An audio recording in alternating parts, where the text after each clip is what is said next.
Assalamualaikum warahmatullahi wabarakatuh. Hai, bertemu lagi dengan saya Siti Nurmiati. Di pertemuan kali ini saya akan membahas tentang pengertian Islam Nusantara dan sejarah Islam Nusantara.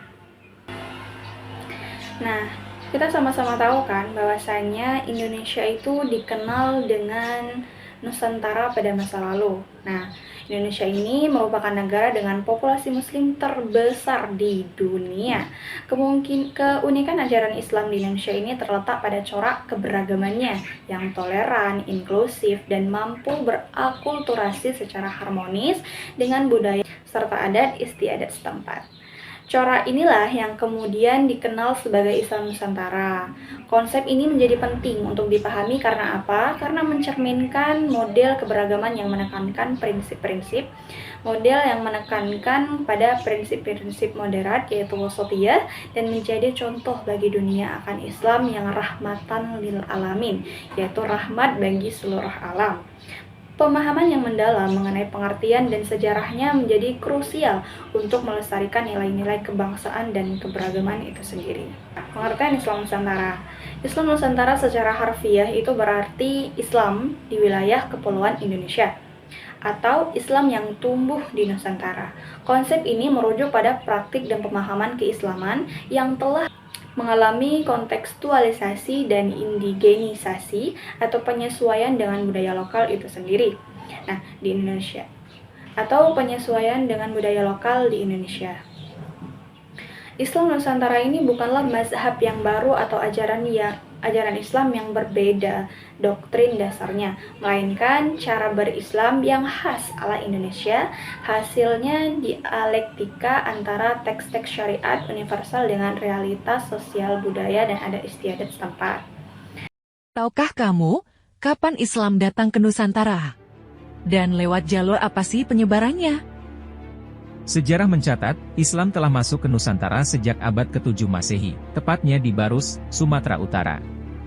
Bukti tertua yang menunjukkan keberadaan Islam di Nusantara adalah batu nisan Sultan Samudra Pasai yang tercatat pada tahun 1297 Masehi.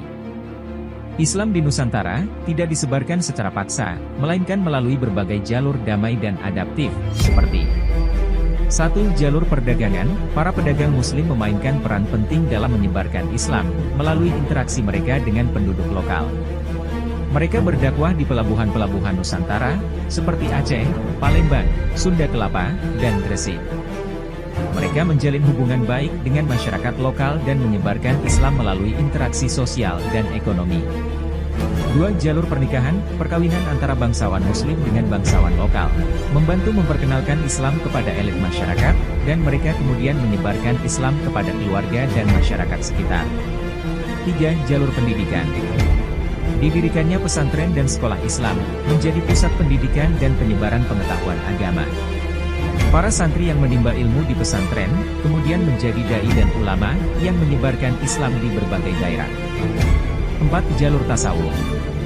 Ajaran tasawuf yang menekankan kesucian hati dan kedekatan dengan Tuhan, menarik minat banyak orang, terutama bangsawan dan elit masyarakat. Para sufi yang berdakwah dengan penuh ketulusan dan kasih sayang, berhasil menarik banyak pengikut. 5. Aksi budaya. Perpaduan budaya Islam dengan budaya lokal, menghasilkan seni dan arsitektur yang indah dan khas, seperti masjid dengan atap bertingkat dan kaligrafi yang menghiasi di dalam bangunan. Hal ini menarik minat masyarakat untuk mempelajari Islam lebih lanjut. Lantas, apakah ada teori-teori yang menjelaskan masuknya Islam ke Nusantara? Untuk lebih rincinya, simak video penjelasan berikut ya. Teori Gujarat adalah salah satu teori terpopuler tentang bagaimana Islam masuk ke Nusantara, Indonesia, pada sekitar abad ke-13 Masehi. Teori ini menyatakan bahwa Islam dibawa oleh para pedagang muslim yang berasal dari Gujarat, India Barat. Berikut adalah beberapa poin kunci tentang teori Gujarat. Tokoh pendukung. Teori ini pertama kali dikemukakan oleh sarjana Belanda bernama J. Vignabel. Rute perdagangan. Gujarat memiliki posisi strategis di Laut Arab, menjadikannya pusat perdagangan penting. Para pedagang Gujarat menjalin hubungan dagang dengan kerajaan-kerajaan di Nusantara sejak abad ke-7. Melalui aktivitas perdagangan ini, mereka ikut menyebarkan ajaran Islam. Penyebaran Islam. Para pedagang Muslim Gujarat tidak hanya berdagang, tetapi juga aktif memperkenalkan Islam. Mereka mendirikan masjid dan pesantren sebagai pusat belajar agama Islam. Selain itu, mereka juga berinteraksi dengan penduduk lokal dan menjalin hubungan baik, yang juga membuka pintu masuknya Islam. Kelemahan teori. Teori Gujarat dianggap kurang bisa menjelaskan masuknya Islam di wilayah Indonesia Timur. Beberapa pemahaman berpendapat bahwa Islam juga bisa masuk melalui jalur lain, seperti dari Persia atau Arab langsung. Teori Persia. Teori Persia merupakan salah satu teori alternatif tentang masuknya Islam ke Nusantara. Teori ini menyatakan bahwa Islam dibawa oleh para pedagang Persia, sekarang Iran, pada sekitar abad ke-7 hingga ke-12 Masehi. Berikut adalah beberapa poin penting tentang teori Persia. Tokoh pendukung. Teori ini dipelopori oleh sejarawan Hoeseng Jajadiningrat dan Umar Amir Hussein. Bukti pendukung. Teori Persia didasarkan pada beberapa bukti, seperti pengaruh Sufi. Beberapa kerajaan Islam awal di Nusantara, seperti Samudra Pasai, menunjukkan pengaruh kuatnya ajaran tasawuf yang berasal dari Persia. Kesamaan budaya. Terdapat kesamaan unsur budaya antara Persia dan Nusantara, seperti seni kaligrafi dan perayaan-perayaan tertentu. Batu nisan. Adanya kesamaan bentuk batu nisan makam Maulana Malik Ibrahim di Jawa Timur dengan batu nisan di Cambai. Kelemahan teori. Kurangnya sumber sejarah. Teori ini dianggap kurang didukung oleh sumber sejarah yang kuat. Belum banyak bukti tertulis yang secara eksplisit menyatakan keterlibatan langsung Persia dalam penyebaran Islam di Nusantara. Peran Gujarat. Teori Persia tidak menjelaskan kemungkinan pedagang dari Gujarat yang juga ikut menyebarkan Islam. Teori Mekah. Teori Mekah, juga dikenal sebagai teori Arab, merupakan salah satu teori tentang bagaimana Islam masuk ke Nusantara. Teori ini menyatakan bahwa Islam dibawa langsung dari Mekah, tanah suci umat Islam, pada abad ke-7 atau ke-8 Masehi. Berikut adalah beberapa poin penting tentang teori Mekah. Tokoh pendukung.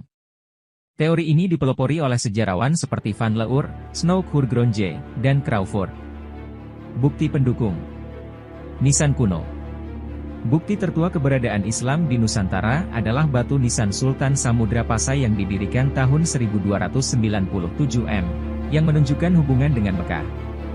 Gelar Raja. Beberapa raja Islam awal di Nusantara menggunakan gelar berbahasa Arab, seperti Malik, Raja, dan Sultan, yang menunjukkan pengaruh budaya Arab. Tradisi Islam. Tradisi dan ritual keagamaan di beberapa daerah di Nusantara menunjukkan kesamaan dengan tradisi Islam di Arab, seperti tradisi haji dan sholat Jumat. Kelemahan teori. Kurangnya bukti tertulis. Teori ini kurang didukung oleh bukti tertulis yang secara eksplisit menyatakan kedatangan langsung para penyebar Islam dari Mekah. Peran jalur lain. Teori Mekah tidak menjelaskan peran jalur lain, seperti Gujarat dan Persia, dalam penyebaran Islam di Nusantara. Teori Cina. Teori Cina, juga dikenal sebagai teori Muslim Tionghoa, merupakan salah satu teori tentang bagaimana Islam masuk ke Nusantara. Teori ini menyatakan bahwa Islam dibawa oleh komunitas Muslim Tionghoa yang bermigrasi ke Asia Tenggara, termasuk Nusantara, pada sekitar abad ke-7 hingga ke-15 Masehi. Berikut adalah beberapa poin penting tentang teori Cina. Tokoh pendukung. Teori ini dipelopori oleh sejarah seperti Slamet Mulyana dan Sumanto Al-Qurtubi. Komunitas Muslim Tionghoa. Bukti sejarah menunjukkan keberadaan komunitas Muslim Tionghoa di Nusantara sejak abad ke-7 M. Mereka dikenal sebagai Baba Tionghoa di Sumatera dan orang Serani di Jawa. Masjid bercorak Tionghoa. Beberapa masjid di Nusantara, seperti Masjid Baitur Rahman di Palembang dan Masjid Cheng Hu di Semarang, memiliki arsitektur dan ornamen khas Tionghoa yang menunjukkan pengaruh budaya Muslim Tionghoa. Nisan kuno. Ditemukan beberapa nisan kuno di Jawa dan Sumatera dengan tulisan Arab dan Tionghoa, yang menunjukkan perpaduan budaya Islam dan Tionghoa. Kelemahan teori. Kurangnya catatan tertulis. Teori ini kurang didukung oleh catatan tertulis yang secara eksplisit menjelaskan komunitas Muslim Tionghoa dalam menyebarkan Islam secara luas di Nusantara. Fokus pada wilayah tertentu. Teori ini lebih fokus pada penyebaran Islam di pesisir barat Sumatera dan Jawa, dan belum banyak membahas tentang wilayah lain di Nusantara. Pada saat itu, apa sih dampak yang ditimbulkan dari masuknya Islam ke Nusantara? Dampak ini berpengaruh di bidang apa saja ya? Dampak masuknya Islam ke Nusantara. Masuknya Islam membawa perubahan besar dalam berbagai aspek kehidupan masyarakat Nusantara, yaitu bidang agama. Islam agama menjadi mayoritas di sebagian besar wilayah Nusantara. Bidang politik. Berdirinya kerajaan-kerajaan Islam, seperti Samudra Pasai, Malaka, Demak, dan Pajang, yang memperkuat persatuan dan stabilitas wilayah. Bidang sosial. Terjadi perubahan struktur sosial dan budaya, seperti munculnya sistem feodal dan penggunaan gelar-gelar Islam. Bidang ekonomi. Perdagangan internasional semakin berkembang, dan Nusantara menjadi pusat perdagangan rempah-rempah di dunia. Bidang budaya. Munculnya kesenian dan arsitektur Islam yang khas Nusantara, seperti wayang kulit, batik, dan masjid dengan atap bertingkat. Islam Nusantara ini adalah model Islam yang menekankan pada prinsip wasatiyah, toleransi, dan akulturasi dengan budaya lokal. Ini merupakan hasil interaksi historis antara ajaran universal dengan realitas sosial budaya di Kepulauan Indonesia itu sendiri. Sejarah masuknya Islam Nusantara ini berlangsung secara damai melalui berbagai jalur, yaitu jalur perdagangan, jalur perkawinan, jalur pendidikan, dan jalur kesenian. Dengan peran sentral dari ulama lokal, terutama dari Wali Songo. Konsep ini menjadi manifestasi Islam yang rahmatan lil alamin, yang selaras dengan nilai-nilai kebangsaan Indonesia. Itulah pemaparan singkat dari saya. Mohon maaf jika ada kesalahan dan kekurangan. Wabillahi taufiq wal hidayah. Wassalamualaikum warahmatullahi wabarakatuh.